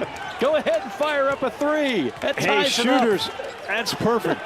But the Bulldogs had the perfect defensive possession, and they don't come up with the loose ball, and Allen knocks in another one. Dante Allen with 5 threes. Molinar with a response. Woo! Man, is he tough. Rise up and shoot it. Guy in his face. Dante Allen made 2 shots all season long. He's played a grand total of 20 minutes before tonight's game. He's got 5, count them, 5 3-pointers. Well, Kentucky didn't have a lot on that last offensive possession, Mike. And when the shot got up, buzzer went off, loose ball, it's on the ground. Askew comes up with it. And again, when you're a shooter like Allen, and the shock of the thing is he's not played much. And he steps in and knocks these shots in. And on the other end, this is the 2nd time in a row they've gone to Molinar, and he simply steps up, and it's all net. Yeah, I don't know how you guard Molinar one-on-one at this point. It just seems like it's almost a fruitless effort no matter who you put on him. If you lay off him, he'll hit you from outside. If you crowd him, he can drive and pull up on anybody. Yeah, he's got that physical body, 6'3", 190. Let's see if this is a little better, a little more movement for Kentucky on the offensive end. Final minute of the game from the hump. It's Sarr. Pump fake, takes it strong on a do, pops out, follow, yes. Olivier Sarr on the 2nd attempt, and we're tied again. Another offensive rebound for this Kentucky team. Sarr got with 11. Adu got himself out of position just by going for the shot block, couldn't get back to get the rebound. You have to think top candidates here are going to be Molinar and Stewart. Stewart comes off a screen, Molinar on the handle. Shot clock at 8 for Molinar. Good defense. Shot clock to 1. Great defense by Kentucky, and the Wildcats can play for the final shot. Can play for the final shot. I think they want timeout on the side. Now, partner, you and I thought we were going to have a good one today. I think Mississippi State is one of the more unheralded teams in this league, and Kentucky 1-6. I get it, it's 1-6, but nobody wants to play this Wildcat team this year in the SEC. If they can get out of the hump tonight with a victory, being down, your coach gets thrown out, all that happening, it would probably ignite this Kentucky squad like we haven't seen in a long time. All right, you got 14 seconds left, no more timeouts. The hot hand clearly belongs to Dante Allen. In the past, the last few games in these situations, they have gone to Olivier Sarr on mid-range baseline jumpers, one of which was halfway down before it popped out against Louisville. What are we looking at here? Well, what they did last time, they did the same thing. They went to him on the block. And because he's a tough matchup, and yes, Adu is a good shot blocker, but it puts pressure on the rim. Yeah, they can get Allen coming off screens, etc., but that's what will be guarded. If they can get it to Sarr in the post, he has a terrific jump hook. And again, because of his size, there's a chance for fouls. There's a lot more things that can happen with Sarr in there. But I think there'll be movement. Number 11, Allen's going to be coming off screens, and that makes defensive teams just start hollering, switch, start things. So the guys setting the screen, if they step into gaps, they can get some openings. Again, both teams devoid of a timeout for the final 14 seconds. It's been the Allen and Sarr show for Kentucky here the last few minutes. Hey, Mike, the other part is Mississippi State likes to go for block shots. That usually leaves offensive rebounds. Askew. Up top, Allen again. Left it short. Rebound. Sarr again at the buzzer, and again he misses. Olivier Sarr with a similar baseline shot. That one fading away, and we are heading to overtime in Starkville. An awfully quick shot by Allen, but again, he's made 5. It was probably too early to take. A missed chance underneath, and Sarr, it's really just a heave up at the end. Little bonus basketball for you on a Saturday night, 61 all.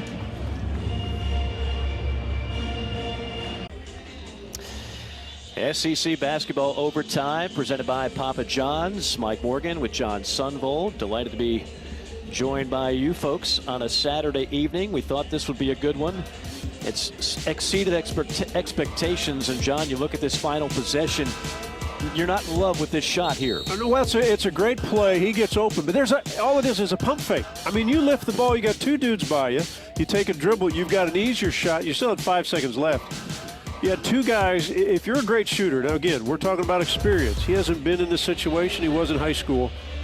All he does is lifts the basketball. 2 dudes are by him. Now you've got an easy shot. You take a bounce in. More guys are coming. They might have been able to dunk the ball. Now, it is what it is. Kentucky got to the overtime because Dante Allen got him there. So, super play for him. Offensive rebound underneath, and then Sarr's fadeaway. But we get an extra 5 minutes of basketball, and can Mississippi State now get a little bit of momentum? Can they get a defensive stop and get out and push to get back to where they were earlier in the second half? You know, ordinarily when I have an overtime game, one of the first things I look at, foul trouble. Sometimes it can be a game of attrition. Nobody on the floor has more than 3 fouls. In fact, the second half, Mike, the second half's been pretty clean on the whistles blowing. We've had 8 lead changes. We've had 3 ties. State led this game the overwhelming majority of the first half and most of the second. And then when Coach Cal got ejected on the technical fouls, the defense got ratcheted up. And all of a sudden, Kentucky was in business, thanks in large part to Dante Allen's 5 3-pointers.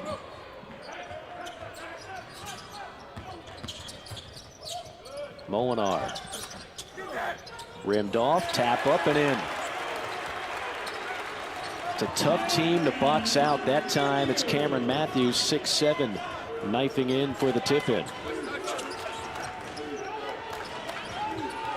Got Dante Allen up top of the screen. Keep an eye on him because he's an easy catch and release guy, and he's already made 5 of them. Here's Mintz with 8 to shoot. Sarr, deep 2.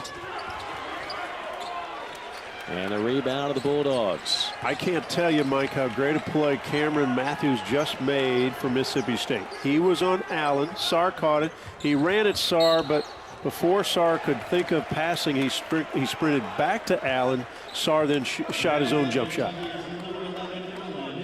Dante Allen, meanwhile, fouling Matthews, who was cutting the baseline. 19 fouls, so a 1-and-1. Matthews, a freshman out of Olive Branch, Mississippi, just scored his first points of the game on that tip-in. He's 1 for 10 from the free throw line this year. 1 for 11. So you would have been saying, you would have said box out, right? Yeah, I would have box definitely out. been saying box out, yes. That's almost unfathomable to be 1 for 11 from the free throw line. Well, I think you go underhand. I'm not saying that as a joke. I think underhand is the greatest way for big guys to shoot. Nobody else does it. Cameron Barry did. Remember that when he was at Florida. Canyon Barry with Florida, yeah. And he was a 90% free throw shooter. Like his old man. Like his old man, yeah. Stewart comes away with it. Blocked from behind, but a whistle and a foul. So 2 free throws upcoming for a redshirt sophomore from Grace, Mississippi, DJ Stewart. Now he came into this game. He came into this game 59% free throw line, but he's made 5 of 6. Now, and which he's is too where good of a shooter. Well, we expect him to be at 80%, right? Right. You should be there, and so sometimes you get off to a slow start during the season. But that was ugly. You've got to find your confidence. You've got to find your rhythm. Hey, there's some guys you go to the free throw line and you look at the form and you say, yeah, you know he's not going to be good. This kid has good form on his jump shot. Yes, but what's in between the ears, right? It's like if you play golf, if you can't make a 5-footer, but your stroke looks good, you just know in your head, I don't make many of these. Leave my game out of it, John. We're all there. Points. Believe me, we're all there. 14 points for Stewart, 3-point lead for State. Overtime from the hump. Mike Morgan, John Sunvold with you on the SEC Network, capping off a great day of SEC basketball. Nice take. And it's down to a 1-point game. Mintz is capable off the dribble of getting to the lane area of anybody on the floor in Kentucky. When he turns a corner, he can get there and he can finish that play. The former Creighton Blue Jay with 7. Molinar loves that pull-up jumper, missed it, and Smith fouled on the floor. But Mississippi State will have the benefit of the double bonus the rest of the way. I don't think there's a doubt when Molinar catches and he gets to that area that his teammates, the bigs, can simply go to think of an offensive rebound, right? I mean, you want Molinar to take, or Stewart, inside 8-10 feet to take the shot. No sense trying to make some crazy pass. They get it on the rim. The bigs can go for follows. Again, Mississippi State has been plagued by poor free throw shooting all year, 59%. That one gets a friendly bounce. And the lead up to 2. Smith, a transfer from Western Kentucky. He'll split the freebies. One possession game as we come up on the 2.5-minute mark of overtime.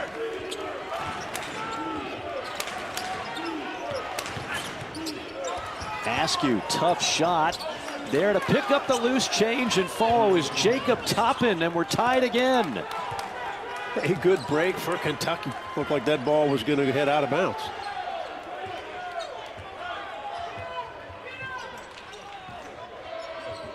Fourth tie of the night. I like when the Bulldogs run stuff and don't just run clock down, because they have not been good at the end of clock getting good shots.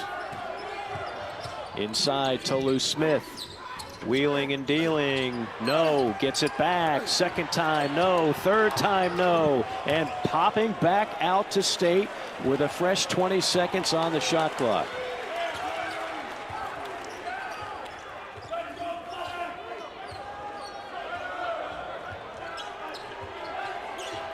Down to 5. Down to 2. Going to have to fire up out of desperation. Wow, what a bad Allen. What a bad possession. Once they got the rebound back, Ben Howland yelling play number 3, but it took him so long to get into it. Now all of a sudden you put pressure on, you really don't get a shot. Who does Kentucky turn to here? Well, of course they turn to Dante Allen, the pride of Pendleton County. 6 3-pointers. He stepped off the defender as he was going to jab going right. Defender goes with him, pulls back, lets it fly. Pinball action off of one of the Kentucky legs. And it'll be Mississippi State basketball. When you have a quick release, all you want is a defender to move. Watch Allen catch and watch him put oh man. I mean, it's textbook. Let me just repeat this. Dante Allen has hit 2 shots all year long in 20 minutes of action. If Kentucky wins this game, he's not paying for a meal in Lexington for quite some time. That's a 3. That's a make. Clutch by Molinar. Oh, is he tough? He's hit every big bucket for the Bulldogs. The end of regulation and now in overtime. 17 for Molinar. Timeout, Kentucky.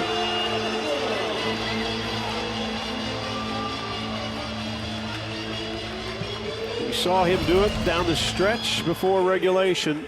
Every big attempt, Molinar wanted it in his hands. This time, catch, release. Can't allow him space, but if you get him up in his shirt, he goes by you. You pretty much know where State is going to go to on every possession with Molinar and Stewart. They've earned that right What we're figuring out right before our eyes here is a rising star for Kentucky in Dante Allen, John, because, I mean, who would have thought it? I mentioned that Kentucky fans have been clamoring to see more playing time from Dante Allen, but I don't think anybody could have imagined 6 3-pointers, 5 of them after halftime in a clutch performance. When your coach says, well, now he's going to have his chance, well, you know, he's going to get his chance to play. Well, you know what? Mr. Allen said, okay, I'll take my chance, and then maybe I'll deliver. I mean, he's hit tough shot after tough shot, and he's been the focal point of what Mississippi State wants to stop. And that last time he came off, the jab step was so quick and hard, but he's a gunslinger. I mean, it was quick and boom, and don't be surprised if they go back to him and find him off a screen again. He's 6 for 10 from three-point land. You see the shot clock. There's about a 12-second differential to the game clock. Askew goes off either side. It'll be a back pick. Here comes Allen up top. Inside in the tree, shot blocked, and then out of bounds to Mississippi State. Mintz could not corral it. Bulldogs can play for the final shot with 15 ticks left. Tried to run the play, and when now to his right, our left, little bounce pass, he's got a dunk. He had 3 Bulldogs coming at you. Again, when you're thinking of the game as a player, what kind of team am I playing against, right? If I'm the guard, okay, I'm playing against guys that like to block shots. That's what the Bulldogs do inside. So when you go, you've got to recognize, if I'm 6'2" or 6'3", that dudes are coming. Now, where are they coming from? And all that has to be processed in a split second. But in that case, you know when you put it on the floor and you're going, your big dude on the side, put it on the floor somewhere you can find it. Well, I think in what you're saying in layman's terms, KNP, right? Or KYP, I should say, know your personnel. In this case, know the personnel on the other side. He went up against 6'11" Abdul Adu and 6'11" Tolu Smith on that drive. What are the chances you're going to finish on a layup on that play? Well, the thing most players, scouting reports, are you think of the defensive scouting report, right? You think of how do we guard people. I always put it that way, and then you go, okay, how are they guarding us? If we go this way, where are they going? If I go a different direction, where are they coming from? All these teams are so well coached. Where do they help from? How do they help? Which guy sags in? If you think like that as a player, then as the game is processed as you're playing, it's not perfect all the time, but you can read and you can see some things. Now Kentucky's got to find a stop, and Mississippi State, they can go to Molinar no matter if he wants to take it off the dribble, off the bounce, and you know he's probably going to be covered up. So which teammates are going to find openings? This is a key review. Now, we're just being told they're looking at Molinar's shot, whether or not it was a 3. Now, if it's a 2, that changes the strategy of this possession entirely. I think I see a millimeter of hardwood. Oh, yeah, he's got it. So they gave him a 3, though, correct? They gave him a 3, so we're still tied.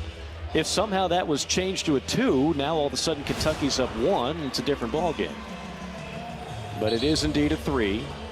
We're still tied. We're still in overtime.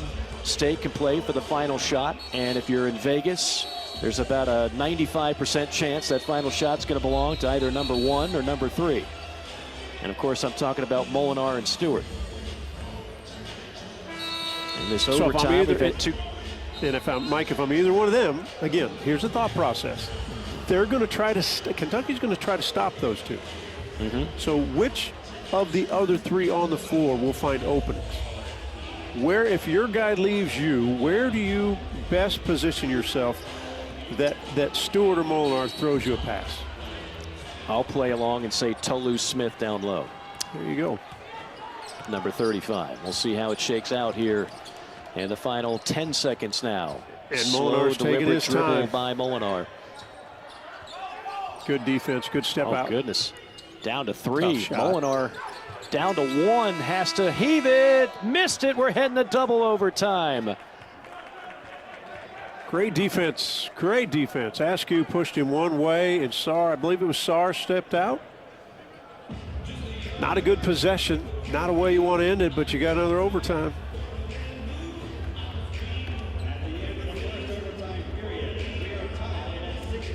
68-68 our score. Mike Morgan, John Sunvold, Mrs. Sunvold cooking up some dinner back in John's domicile in Columbia, Missouri. You got to wait, might have to pop it in the microwave, John, as we've got another 5 minutes at least from Starkville.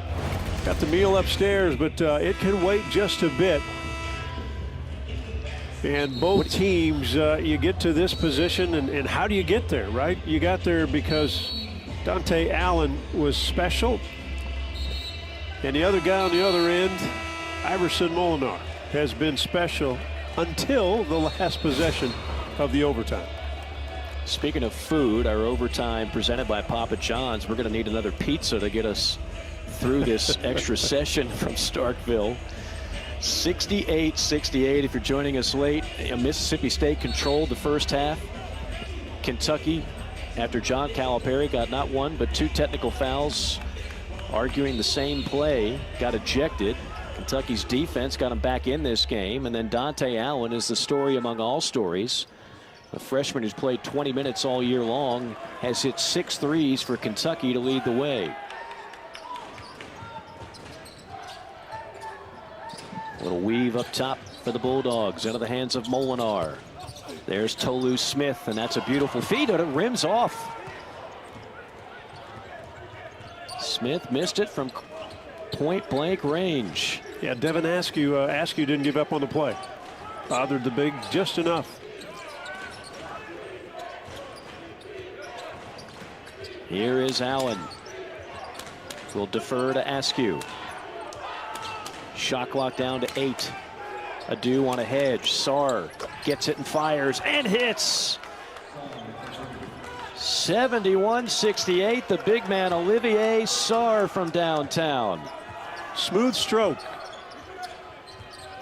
And maybe some confidence is coming back to his game offensively. You're starting to see it now. 14 for Sarr. And he wanted that shot the moment Adu helped.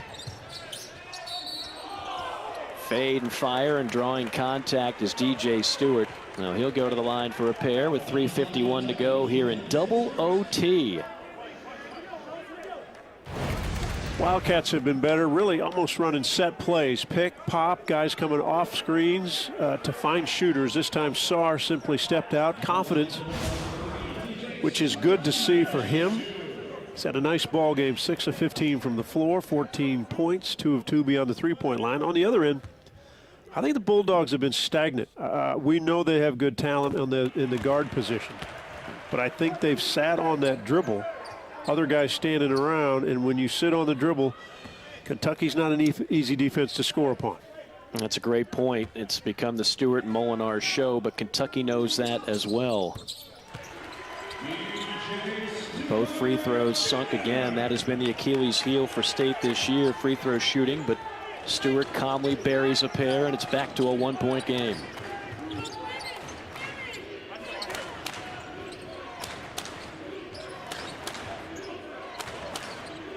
Mintz finds Askew on the wing.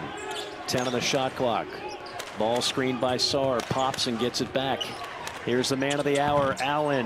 Got it off the glass! Are you kidding me? Dante Allen! Wow! 20 points for a young man that hit 2 baskets all year. Straight on, off the window. No, folks, he did not plan on that. 3-point lead for Kentucky. Smith wheeling and dealing. Left it short. Long rebound Kentucky, and Tolu Smith is still down in pain. Now he gets up and trails in time. They might give Askew credit out front for Kentucky. In the half-court set, he simply run the stuff they need to run. And it's not turned it over, not taking bad shots. Allen again. Are you kidding me? Allen from downtown. 23 points, including 7 threes off the bench. Largest lead for Kentucky. A legend is born in Starkville, but he plays for Big Blue. From all angles and all instances, he simply, guys are on him. He continues to move without the basketball, searching, which shooters do. DJ Stewart just took his eye off him for a split second, and understandably so. He hasn't scored much. He's the focal point, but again, the Bulldogs haven't just stayed jersey to jersey with him. Right. 20 points from the second half on for Dante Allen. I mean, this is what we love about college basketball, right? It's on any given night, you can have that story, that young man that hasn't done much all season long, or even in his career. In this case, we're talking about a freshman after all. And then all of a sudden he ignites and puts together a performance for the ages. Well, I'm looking at him, and he's looking at all these McDonald All-Americans saying, "Hey boys, get me open. I don't shop where you shop, but get me open." If we're playing the game, hey, he's 7 of 11. So those are magic numbers right there. Let's roll 7-11. That's what he is from three-point line. Just get him open. Every shot he's taken is going in. You might have 5 stars next to your name. I got 23 points tonight. Spectacular performance. Big possession here for Mississippi State. Molinar around the screen from Adu. Dribbled into a double team. Great hands by Askew, and he comes up with it. And then knocking it out of bounds was Johnson. It'll be Kentucky basketball. But how about the D by Devin Askew? Well, I think it was Sarr with the tip out. I think Sarr hit the ball first. I think Sarr, when Molinar tried to split the seam between Sarr and Askew, I think Sarr's hands, he's got quick ones. I think he's the one that hit it, and then Askew got on the floor. Sarr playing one of his best games of the year tonight. Kentucky, you can just see the body language, a little more confidence. They've lost these kind of games all year. It's not like they've been getting blown out during this 6-game losing streak. They've been losing games at the buzzer in overtime. At some point, you have to learn how to win these kind of games. Askew on a blow-by and a floater, and it gets it to drop. 8-point lead for Kentucky. Mike, the big change on the offensive end is that they have now a shooter that stretches the whole defense. And when he's moving off of picks, you can see the Bulldogs pointing, trying to stop this, trying to stop that. It frees up a guy like Askew to go off the pick and roll and just to try to find an opening. That is one heck of a response by DJ Stewart. If he misses it, you say, I don't know if it's a great look. It looks like a settle, but he hits it. 5-point game, far from over, under a minute to play. The one thing the Bulldogs have not done is put pressure on this Kentucky team. Whether it's full court or half court, they've not put pressure on the ball or Askew really all night long. And Askew a little bit has had a tough time handling some pressure this season.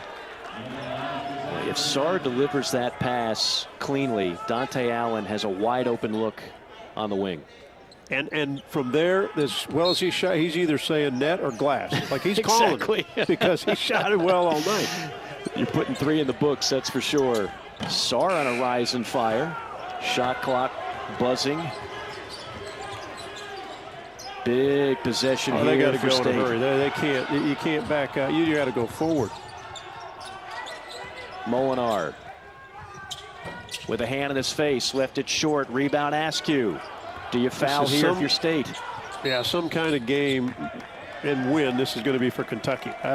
This is, Cal got thrown out. It looked like they were kind of done.